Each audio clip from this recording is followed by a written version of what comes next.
دا سیمه 15 کال د طالبانو په لاس کې وه.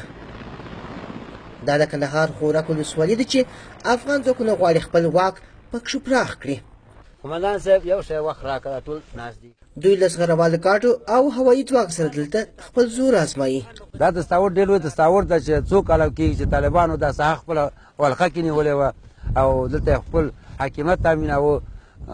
په دې خاطر چې مخامخ د موږ د جنګ مقاومت نشي کولی نو دوی وتښتېدل او لاړل. دا ساحه هم له طالبانو نه پاک کړه. تاسې خپله شاید انسان یاستئ کولی شئ چې ویې ګورئ نږدې نه چا سره هم بد خورده کړی. خلک د موږ نه خوشحاله دي. پذیرایي وکړه تا ته په هغه کې ښیم کامره کې خلکو موږ سره جرګې دایر کړي کامرې ته موږ سره ناست دي. د موږ له دې عملیات نه ډېر خوشحاله دي.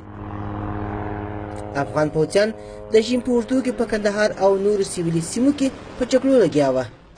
افغان امنیتي ځواکونو د وسلوال طالبانو د عمري عملیاتو په ځواب کې په یو شمېر سیمو کې په تعرضي عملیاتو باندې لاس پورې کړی دی.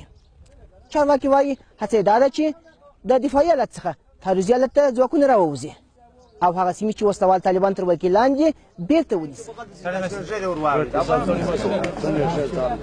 دلته د کندهار تر ټولو لوړپوړي امنیتي چارواکي د ځایي خلکو مرسته لټوي خو خلک پر حکومت بې باوره دي.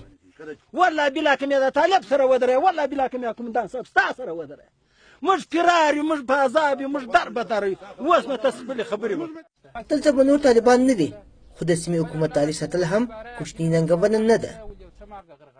قومندان د پولیسو دا اولین قومندان نه دی. 4-5 قومندانان نور تغییر تبدیل شوي دي.